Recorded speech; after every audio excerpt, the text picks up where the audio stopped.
Good evening and welcome back. This is Ethelred, the worst Civ player on YouTube. Let's play some Civ. So what do we got here? Nottingham's borders have grown. Oh look, there's a barbarian encampment. We will come down to deal with that. York has grown. Nice. And has become religious. So, let's bring these guys home. I think so. And you, let's go send you up to go meet our neighbors. And I think it's time that we can do embassies with people. Most people. Like even these scumbags. Yeah. I know what kind of person you are. And you, I'll never trust you again. And you're too close. And let me just say that the Huns are not far enough away. So I'm not going to do embassies with those guys. Alright. Next turn. Oh, 115. History. Okay. In 96 AD, Rome decided, you know what? The cost of trying to put down these northern tribes is just too much. So we're going to build ourselves a wall. I don't know exactly where they built it. Somewhere in about here or something. They built Hadrian's Wall because who was the emperor of Rome? Hadrian was. And in 122... Yeah, in 122 is when they built Hadrian's Wall. Alright, so they just pulled back in 115 and in 122 they built Hadrian's Wall. Alright, so... Who wants this? This... Wittenberg targets nearby encampment. Oh, really now? Do you?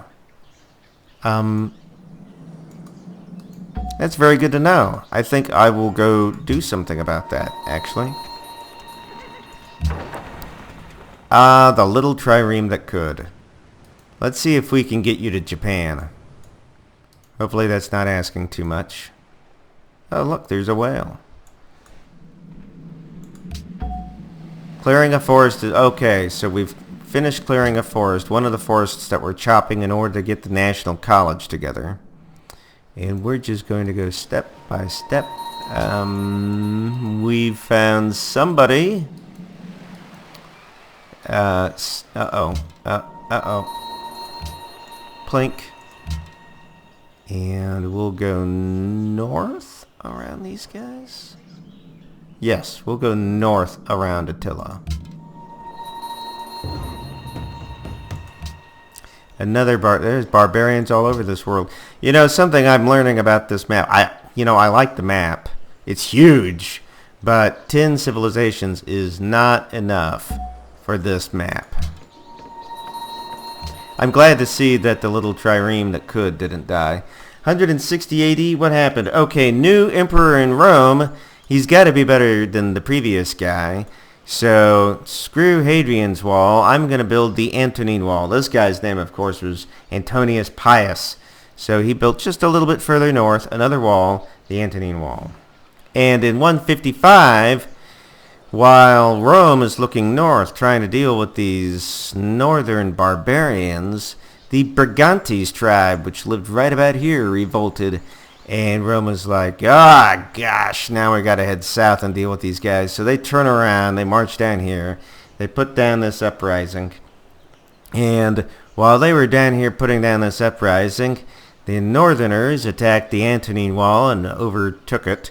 So that by the time the legions were done putting down the Brigantes tribe and got back up here to Hadrian's Wall, they realized that they couldn't push north again to the Antonine Wall.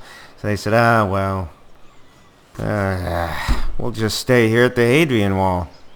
So that was in 155. Okay. Next. Okay. One square at a time. We'll just try our best to get to India, China. Someplace. Discover one more civilization. That barbarian's really making me nervous. And I think I'm actually going to bring this guy across and have him go deal with this barbarian tribe. And eventually I would like to be able to, I'd like to be able to bring this archer down to blanket that barbarian tribe as well. One more turn chopping that forest. And it's 175.80. Nothing. So we can just click next turn and go right on. I wonder who the Huns are at war with. They're always at war with somebody. Who are you at war with? Nobody? Ah, you'll be at war soon enough. Look at that. Denmark, coveting lands that I currently own. Yeah. I'm not surprised. Okay, so 190. In 180, the tribes of the north joined together in a confederacy. And they were now calling themselves the Picts and the Scots. And they joined forces against the Romans. And they attacked Hadrian's wall en masse and actually breached the wall and killed its commander. And opened up a whole new stage in the war where now the Picts and the Scots are able to raid south into softer targets, Roman-controlled territories in Britain. But in 184, Rome had sent enough troops back up here that they were able to get the Picts and the Scots back under control and reman Hadrian's wall. Next, is this barbarian unit ever going to leave? Are we making progress down there? I don't know if we are. Yay, forest is chopped. Go chop another one. I feel like Saruman. Burn them all down. Losing grasp on Zurich. Well, I mean, that's a shame and all, but it's precious little I can do about any of that. Actually, I think the only thing keeping I just happened to look up at the -7 on my income. I'm thinking the only thing that's keeping my economy afloat right now is discovering city-states. Actually. All right. We've got an opportunity to research something new. I think we're going to go for currency to help our precarious economic circumstances. And it's 205. In 195, the politics of Rome started to become so ugly and factious that the empire as a whole turned its attention to Rome. And the grip over Britain slackened. They were no longer quite as able to control Britain as they had been. Now they haven't left. They haven't given up. It's not chaos or anything like that. It's just that the general sense is now that Romans are starting to think about Rome. And I'm starting to think about maybe getting to India. And you know what? I've been fighting this tribe for who knows how long, but I may actually be soon able to take it out. I wonder if I can go north around Copenhagen. Yeah, they're going to war with somebody. Chop the forest. 220?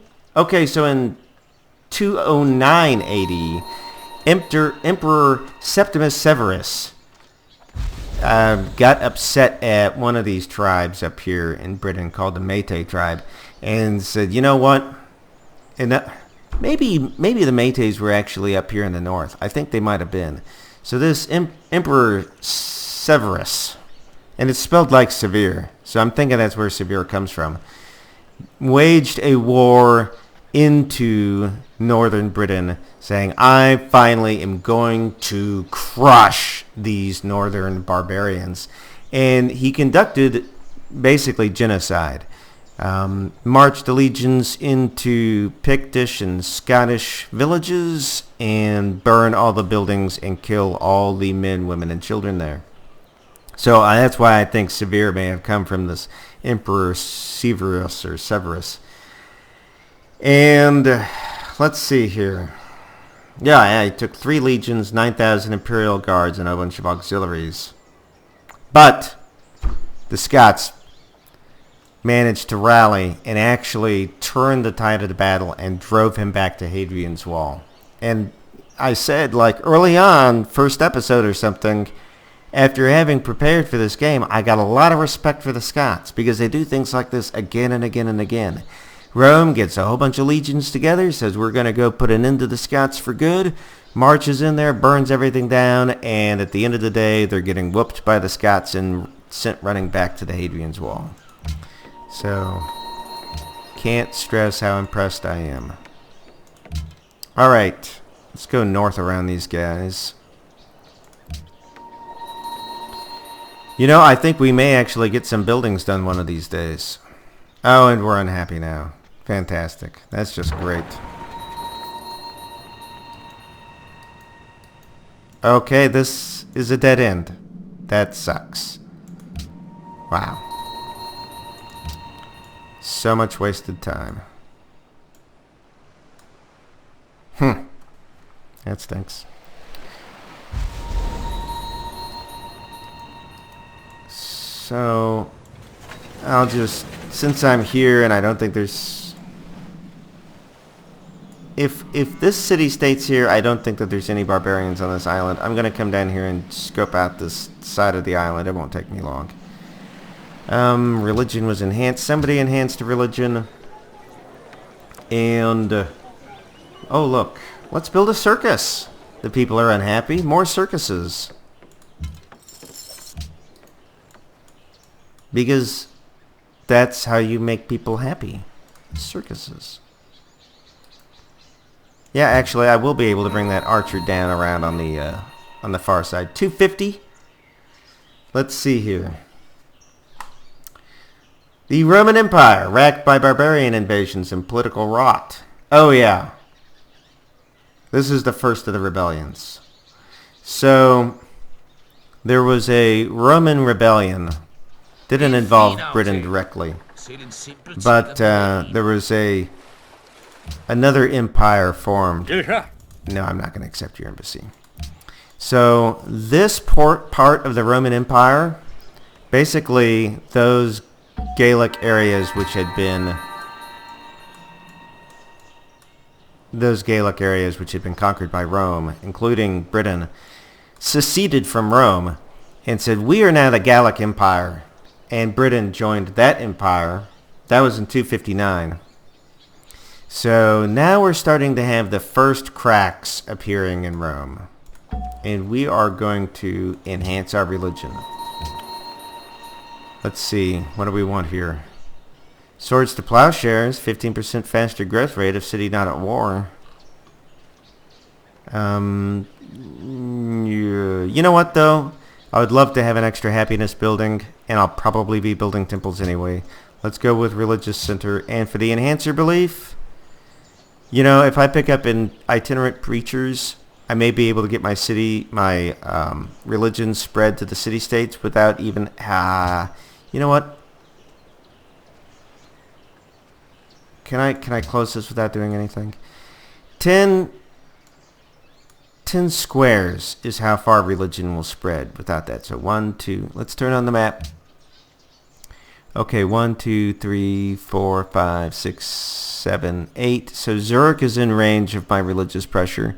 Wittenberg and Zurich will be in range. Yeah, I think that if we go with itinerant preachers, we'll be able to exert more pressure on them. So we will do the religious center, and eventually we will build temples. And we will do itinerant preachers. Okay, great. So now we really will be exerting pressure on Zurich and Wittenberg. Oh, nice. Let's build farms. We need population. Farms. And where's this? Ah, there it is. We are closing in on that barbarian tribe. What's down here? Anything?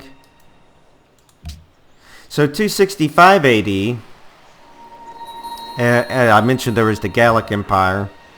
But in 274 AD, so I'm not quite there, am I? Oh, I've already passed it, 280. Emperor Aurelian reunited the Roman Empire, and Britain became Roman again. There they are. See if we can get our archer down here. Attila's court, nice to find that.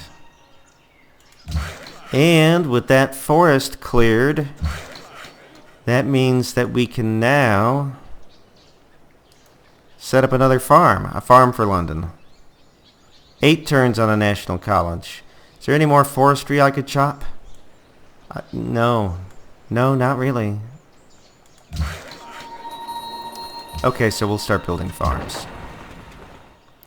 And there's nothing down here, so that was a waste of time. Let's head back up north.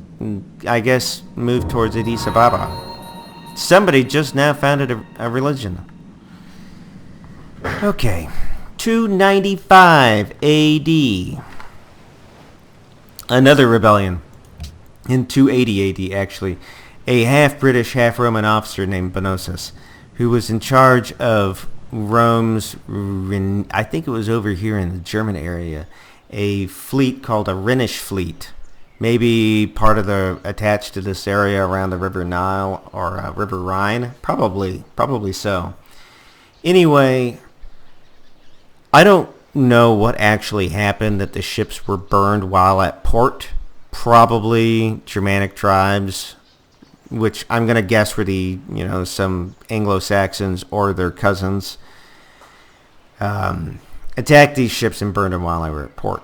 And Bonosus was responsible for this. He'd basically screwed up his job so badly that he'd let the entire fleet get burned in port. And realizing that the penalty for this was going to be death, he said, you know what?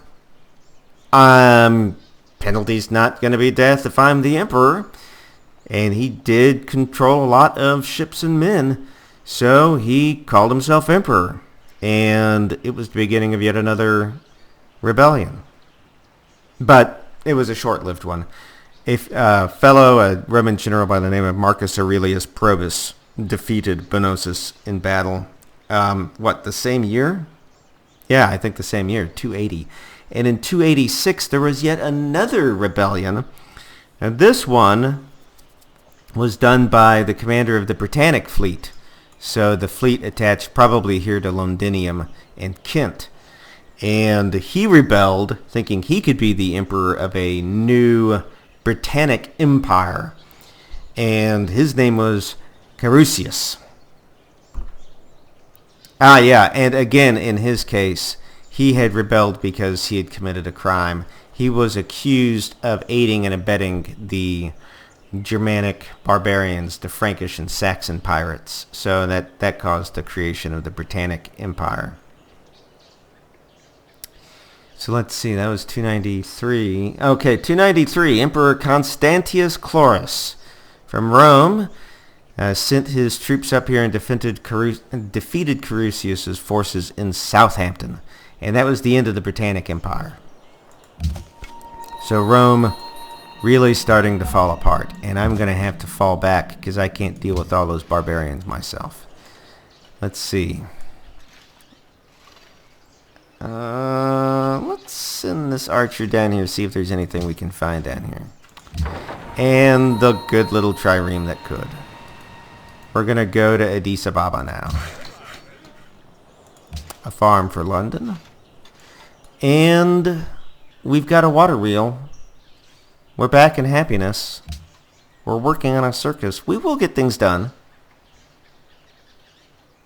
I know it seems like this game will take forever, partly because we're taking the time to enjoy the history. We're taking the time to smell the roses.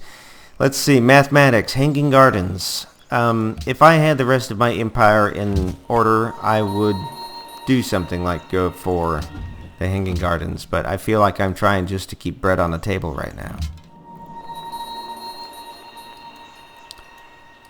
Nice to reveal all of that cloud. I don't think I want to land there anyway. We'll go there next. And can we get to Addis Ababa? Hello, who's this? Zanzibar? You got anything here? Oh, nice. A natural wonder. So that'll help. Every little bit helps. That helps with the happiness. I think that gives us 1 global happiness. Ethiopia wants to go to war with Arabia, and I say that's a fabulous idea. If I can get you two fighting, you guys are top dogs. We'll go to war with one another. Let them go to war with one another. Oh, look, and the new enhanced user interface helpfully outlines those cities I'm at war with. That's nice. Bucharest is the closest one. I'll have to be mindful of that. Good to know. Alright, so yeah, if these two can fight each other, that would help. And let's go 1 step at a time up the coast. And back. Back. Oh, man. Is that the end of our... That's probably the end of our trireme. That's so galling. That's so Gallic. Alright, so 325. So yeah, in 300, Rome decided we've had enough of all these rebellions starting up here. And clearly, one man cannot be the governor of all of Britain because it just gives him too much power from too remote of a location. So they broke Britain into 5 districts and put a governor over each of those 5 districts. The districts went as such: Maxima Caesarensis in southeast, right here with Londinium, which is modern-day London. Britannia 1, which is down here in southwest with the capital city of Corinium, which no longer exists as a city, but it's in the general area of Gloucester. Valentia in Wales, right here, that was its own district, and its capital was Diva, which is now called Chester, or it's Chester in Cheshire.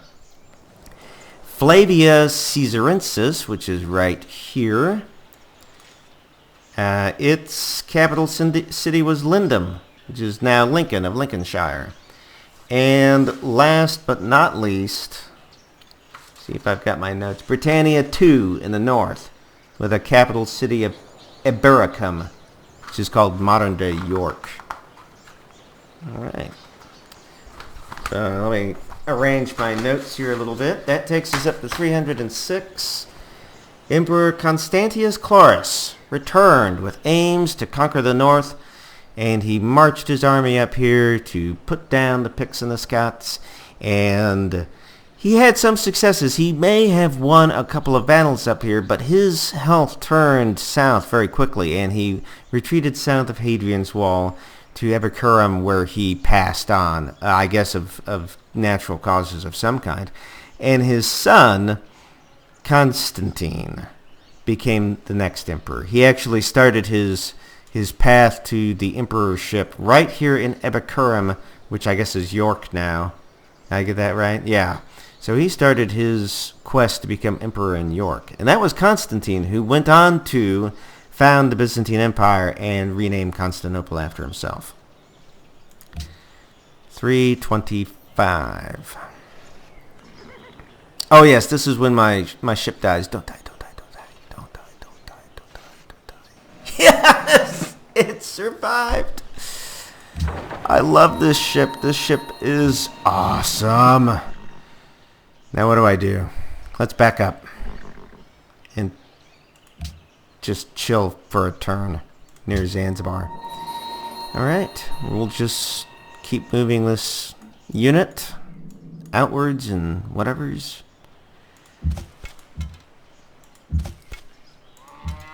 And now maybe we can deal with these spearmen. Yes, I think we can. I think that's a recipe for success against those spearmen. I'm holding my breath. Yeah, we're going to plink.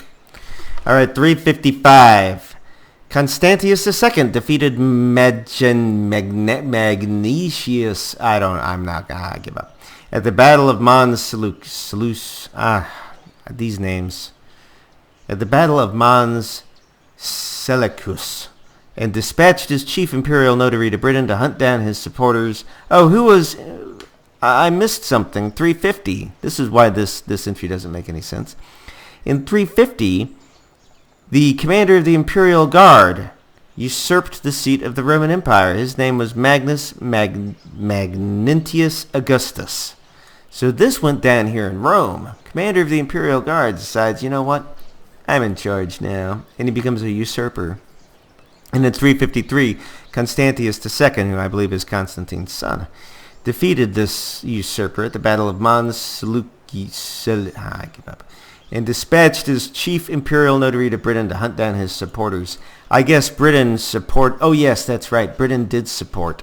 So when this usurper claimed the empire, Britain was like, woohoo, we like this guy, because this usurper had policies towards Britain which favored more self-control on the part of the Brits. So yeah, anyway, this guy comes up here to Britain on a witch hunt, and he's going to find everybody who supported this usurper and put him to death. So they had their own kind of witch trials going on about that. Okay. We're just going to fortify this warrior. And apparently we have... we will deal with that barbarian encampment. That will probably take us to 360. Between 360 and 366, these Germanic tribes, which I mentioned earlier, these Saxons, right about in this area here, started intensifying their attacks on Roman control of the British shores. The tribes were the Anglo-Saxons, which are actually two tribes that worked in concert together a lot. The Huns, the Slavs, and a couple of other eastern tribes. They were all being pressed again by a mass human migration. So, if I'm understanding this right, yeah, this is when the Angles, the Saxons, the Goths, the Vandals, the Franks, and everybody was part of a huge wheel of human migration coming up out of the east through this Germanic territory and down into Central Europe. And that was those... You hear so much about how Rome fell to the barbarian invaders. These are those barbarian invaders. I think there was something going on with the Huns, honestly. And don't quote me on this, but I think the Huns were, at this time, waging massive wars. And it drove all these barbarians over this away, which drove these barbarians down south. So that's what put the pressure on the Saxons and the Angles to start attacking British shores. And Rome fought them off. So let's see. There's two tribes which I've already mentioned, and I'm sure the names ring bells with you. They're going to become important in the future. And that's the Angles and the Saxons. These two tribes spoke Old English, which was a synthetic language. I don't know if I went over synthetic languages. I think I did analytical languages when I talked about Brythonic. But a synthetic language encodes a lot of its information into the conjugation of the words. I think I did go over this with you. Did I sing the song Amo, Amas, Amat, Amamos, Amatis, Amant, where you encode the, I love, you love, he loves, they love. You encode that all into the verb love. Anyway, so Old English was synthetic, and it was a Germanic language here. In 367, the Roman garrison at Hadrian's Wall rebelled and said, you know what? We're done fighting the Picts. In fact, we're going to join the Picts. And they did. They joined the Picts. The Picts come across the walls, and the Scots. And simultaneously, so let's see, the Picts attacked, the Scots attacked from, and then this island over here, Ireland, was called Hibernia. Yeah, sounds like Dark Age of Camelot, right? These Hibernians attacked. So you had Picts, Scots, Hibernians, and at the same time, the Saxons attack from across the English Channel. This was called, in Rome, the Great Conspiracy, because they couldn't believe that simultaneously the garrison at Hadrian's Wall would switch sides to the Picts and the Scots. So the Picts would know when to attack, the Scots would know when to attack, the Hibernians would know when to attack, and the Saxons would know when to attack. And in fact, they were correct. The garrison at Hadrian's Wall had worked with these Gallic tribes in order to arrange all of these attacks, saying, we'll be on your side, and you guys are going to be the winning side, because we see Rome crumbling. So that was the Great Conspiracy. In 368, a Roman commander was dispatched to Britain to set things back in order. His name was Flavius Theodosius, and he arrived in Londinium, London, and set up base there, and straight away went to deal with the rebellious garrison at Hadrian's Wall. And the way he did that was he promised amnesty to the troops there. You guys have made a mistake. That's the end of the episode, so we'll find a spot here to wrap it up, probably after the National College finishes. But generally, you guys have made a mistake, and you did it when the boss wasn't around, but we're back now. And if you guys surrender yourselves to us, we won't kill you. And that was basically the amnesty. And that worked pretty well. And that meant that with that garrison abandoning their positions and turning themselves in as prisoners, Flavius was able to reoccupy Hadrian's Wall with his own garrisons and reman all of the garrisons throughout northern Britain. Then he went after the various tribal invaders, kind of one at a time, piecemeal, Picts, Scots, Hibernians, and the Anglo-Saxons, and defeated them each, one in turn, just one after another, after another, after another, and then, successful, went back to Rome as a hero. Later on, his son would become emperor. So yet another victory for Rome. But its days are numbered. And now we're in flatland, so maybe we can move a little faster. Where are you going? I think I'm going to follow this Hunnic warrior. I bet that they're at war with somebody. I bet if I follow this guy, I'll find another civilization. Let's go, let's go, let's go. What's over here? Oh, look! Genghis Khan. That is awesome. That's the coolest thing ever. That's cool. I'll do embassies with you. You're far enough away. I'll do embassies. And am I right? Are you at war with... No, you're not at war with the Huns. Well, I bet you will be. That's just a matter of time. So I'm feeling vaguely Roman right now, actually, fighting all these barbarians. Where's my ship? Let's move you north a little bit. Uh-huh. 385. Oh my gosh, another rebellion. Magnus Maximus started his rebellion in northern Wales, another Roman leader. And he crossed the channel back to the mainland, and he claimed, wow, this is a big claim. He said, all of the Western Roman Empire is mine. And in 384, this fellow Magnus Maximus, having claimed this entire area as his, including the British Isle, went to war with the Picts and the Scots, and actually did pretty well. In fact, he did better against the Picts and the Scots than he did against the Romans, who came back against him with a fiery vengeance in Europe.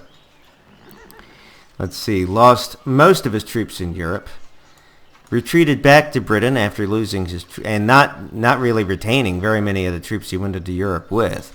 Basically managed to get back to Britain with his life. Around this time, you start to see coins getting minted and distributed around Britain.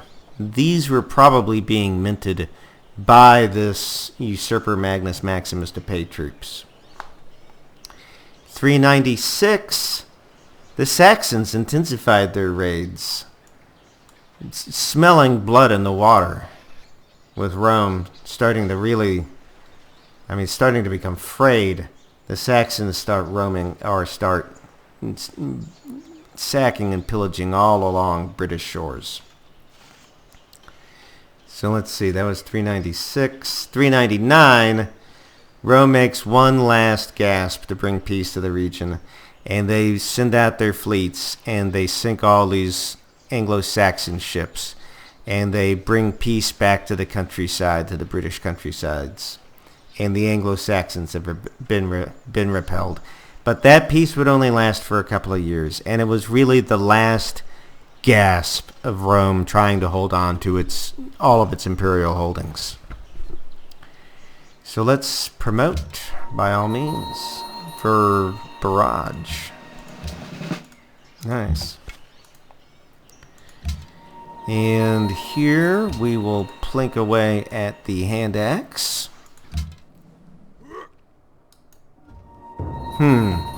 So we didn't really find Mongol. Oh, yeah, we did. It's right here. Okay. I think I'm going to head north and not go down there in the general direction of that barbarian encampment. And, ugh. We'll skip a turn. And we've got the National College now, right? We do! Woohoo! So that was turn 200. I'm about 45 turns late with the National College, and probably the damage is done. I'm dead last in science. I'm 9 techs behind. That hurts. Amazingly, it's the Vikings who are leading, so I'll get some spies into their territory soon and just hope to be able to steal some techs.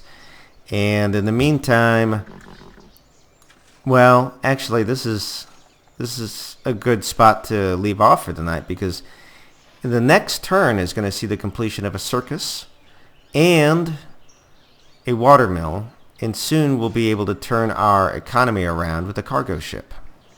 So, all right. And in 401, big things start to happen with the Roman Empire and its relationship with Britain. So a great stopping point for this episode. So thank you very much if you've listened this far. If you liked the episode or if you didn't like it, go press those buttons. If you want to hear more like this one, please go click the subscribe button. Thank you very much and have a nice night.